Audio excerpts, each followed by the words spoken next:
Full Metal Rock fans. I am speaking with Matt Brooks, one of the three Brooks brothers in the band Like a Storm.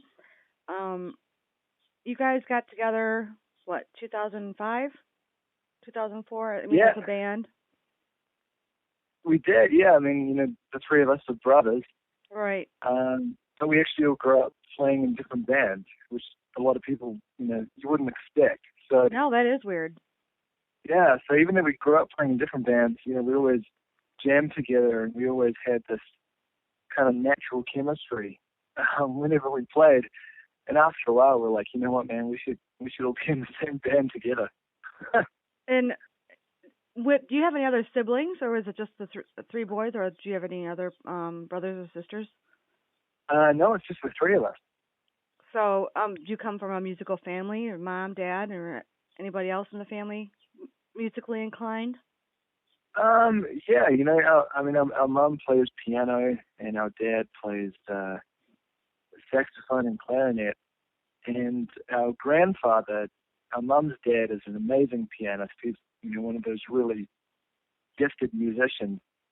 So, maybe we got some of it from him, but it's kind of crazy that all three of us just grew up totally loving music, and then when we all got into rock music independently, we all just absolutely became obsessed with it. And that was, I think, what led us to realizing that we were all kind of on the same path anyway, so that it made a lot of sense for us to form a band together. And how cool is it to be traveling the world and hanging out with your brothers? It's awesome. I mean, it's kind of, is there any sibling rivalry? No, not really. No, I mean, the thing about being on tour is you're practically living with whoever you're on tour with anyway, so even if people aren't in your family, then it's like being out with family anyway, because you're around them 24 hours a day, 7 days a week for 10 months out of the year. Right. So when you are with your family, it helps, because it's like you've grown up together, you know each other inside and out, and then you get to share all these awesome experiences. We've got to do some really cool stuff that is quite hard to put into words after the fact. So we've got to share a lot of really cool moments together that would be pretty hard to share otherwise. What do you think your favorite moment is? That's a tough one. We just played at Rocklahoma, and that was awesome. And before that, we did Rock on the Range. So I think, I always love playing the big festivals in the US. You get a combination of all these bands that, either you grew up idolizing, like Linkin Park and Judas Priest and those guys, and then a lot of bands that we've been lucky enough to tour with. So it's kind of like a big hangout of all these musicians, And when we were at Rock on the Range this year, we got to watch Linkin Park from the side of the stage. How and cool. Yeah, they were a huge influence on me growing up. So that was a pretty cool moment. Speaking of playing with musicians, you guys have played with so many great bands. And one of the constants in those bands is a guy by the name of Mark Tremonti. You played with all three of his bands, or at least you're going to be. I know you've got a gig coming up, or a couple of gigs with Tremonti. So you played with Creed, or you opened with Creed. I saw you personally with Alter Bridge, and now you've got some gigs coming up with Tremonti. How is that? How does that feel? That's a pretty amazing thing, because when I was growing up as a guitarist in New Zealand, Mark was one of my idols. And it's not a stretch to say that we really owe our career in the US to Mark and to the other guys in Alter Bridge and Creed. Mark took us out on our first ever tour in the States, which was Creed's 2009 reunion tour. And that was just off hearing our song in the recording studio one day. The album had been finished, but it had never been released yet. And Mark was working in the same studio to make their Full Circle record. and he heard our song and he loved it, and he loved the idea that we'd moved from New Zealand to America to chase this dream of, playing in a rock band. And they took us out on tour, and that one tour really kick-started our career in America. And since then, as you say, we've been lucky enough to play with Alter Bridge a bunch of times, and then we're going to Europe in about a week to play with Tremonti. We play with them in, Austria and Amsterdam, all these different places in Europe. So it's a very surreal thing to have your idol be such a huge part of your career. Oh, I couldn't even imagine. That would just, what a great feeling. I mean, I'd be on cloud nine. It's amazing, and we've been lucky enough to get to know him, as a friend over the years. And I think that's been one of the coolest things, because on top of being an incredible musician, he's just such an inspiring person. And so for us, getting to meet someone that you'd always looked up to and getting to know them and really like them and really respect who they are as a person is a pretty special thing. Absolutely. Well, looking forward now, I guess, with you got some gigs coming up with them, but you're currently promoting Awaken the Fire. Tell us a little bit about that, and how's that going for you? Well, I mean, that's another cool story. Awaken the Fire is a record that we wrote and produced ourselves. So we had a vision for this record that we wanted to make. We really wanted to make an album that showed the full range of music that we love to play, because even though we're primarily a heavy rock band, we grew up being fans of anything we could get our hands on. And as musicians, as we've been touring around in the States, we've been exposed to all different kinds of things, and we've become fans of those too. So with Awaken the Fire, we wanted to make an album that had everything from, heavy rock songs with didgeridoo, like Love the Way You Hate Me and Chaos, Become the Enemy. And then we've also really got into the blues, especially with the amount of time that we've spent in Chicago and in the South. And so when we wrote the song Wish You Hell, we thought that was the perfect opportunity to combine these two things that we loved, to combine hard rock and to combine kind of Delta blues.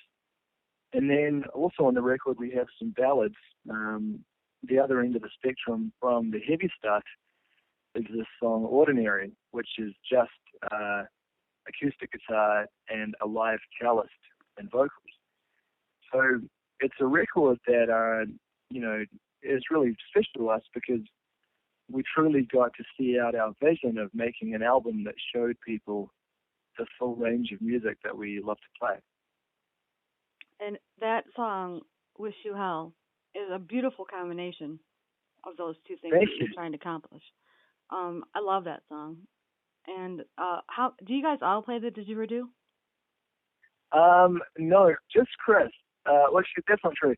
Kent can play didgeridoo, but Chris is he's the expert. He's the one who plays on our records, and it's always cool to see, because I think a lot of people expect that for some reason he wouldn't play it live, So right. When people, that was awesome when you did that. I love that. Yeah. When people come and see it for the first time, I think they think we're just going to have the Dids on backing tracks or something. And Chris is amazing at playing it. So when he plays it live, that's always a cool moment for people to see that not only can he play it in the studio, but he's playing it right in front of them. Yeah, that was awesome. I saw you at the Fillmore Detroit, and it was so awesome. The whole concert, the show, the performance, the music, everything was awesome. And to be playing with Alter Bridge, even better. Yeah, I know that you have been very welcome in the Flint, Detroit metropolitan area. I know that the Banana 101.5 in Flint really they play you all the time. I think they've been really supportive. What do you think about that with other stations in the country? Have they really promoted and helped you get as far as you have so far, or do you think it's the touring that has really gained your popularity? Well, I mean, certainly, Tony and Maggie and everyone at the Banana, I mean, they've really been behind us since day one. I remember we used to go in and see them, with our career in America, the touring came first and having our music on the radio came second. So we would be out touring. We'd go to Flint, and every time we'd go to the shop or we'd go to Detroit, we'd always drop in and see Tony and Maggie and everyone, and they became great friends of ours. And when we put out Love the Way You Hate Me, they really were the first ones to jump on it. And the whole success of that song, in a lot of ways, is owed entirely to them, because they had it in their cage match. I remember. And you guys were on top forever. Yeah, I Love the Way You Hate Me won on the Bananas cage match every night for a month. And I know. I was like, this they band had is to awesome. retire it. Yeah, I remember. So, I was actually listening that night, and cool. I remember them saying, "We're sorry, but we have to retire Like a Storm, Love the Way You Hate Me, because we have to give somebody else a chance." Yeah, we didn't mind. We were very stoked that they played it in the first place. But I mean, Flint and the Machine Shop, Kevin and everybody there. And the Banana, and also, we have a lot of great fans there who've really become friends of ours. So that's definitely a place that we've played a lot, and that we've made a lot of great friends there. And so it's always a place that we look forward to going back to. And it's also the kind of thing, when you were asking about radio, if you have these stations like the Banana who really get behind you, that really helps to spread your music to other stations. And that's what's really happened with Love the Way You Hate Me and Wish You Hell, is that as these stations that have supported us for years have really got behind us, other stations see that, and then they start playing you as well, and that's kind of how your music moves up the charts. So we're eternally grateful to the guys at the Banana for helping us get started. My final question for you, congratulations first on all your success. You guys are definitely deserving. I met briefly the three of you in Fillmore, but there were so many people online. But I was right after Maggie, actually. But the fans love you. That's apparent. What do you have? Tell me something that you want your fans to know. What's coming? Either what's coming up, or you have other things in store. We know the tour. You got another tour coming up with Tremonti for a couple of days, and I think Steel Panther. You got some dates with Steel Panther, and 3 Days Grace. What else can the Full Metal Rock fans and Like a Storm fans look forward to? Well, the first thing I'd want to say is how much we appreciate all of our fans. We truly wouldn't be where we are today, especially coming from the other side of the world, without the support of everyone who's gotten behind our music and come to the shows and bought our records. So we love all of our fans. We're truly grateful for them. As far as what we have coming up, we finish up this run with Steel Panther, and then we go to Europe, and not just to play with Tremonti, but we're also doing Download Festival. Oh, that's right. And Full Metal Rock will be there. Yeah. We do. We have a new representative, Maggie Wright. She's our UK correspondent out there. So Maggie will be at Download. So if you get a chance, go with the Full Metal Rock shirt, say hi to Maggie. Yeah, I look forward to seeing her. And also playing there's a huge metal festival in Belgium called Grasspop, and we're playing that as well. So it's kind of exciting for us because it's only the second time we've been to Europe, and already we've had the opportunity to play these massive festivals. So huge. So we'll go to Europe, and then we'll come back to the US, and we'll pick up touring again. We have some shows with 3 Days Grace, and there's more stuff coming in. So we're very very grateful to be as busy as we are, and to all of our fans, I'd say, you'll have plenty of chances to come see us this year because we're going to be out touring all year. So we're very excited to see everyone. Well, fantastic, Matt. On behalf of FullMetalRock.com and me, congratulations and good luck for the rest of your the year and the next albums and tours and everything else that's coming up. You guys are going to go far. Thanks so much, Kat. Well, that really means a lot. So we really appreciate all the support you guys have shown us.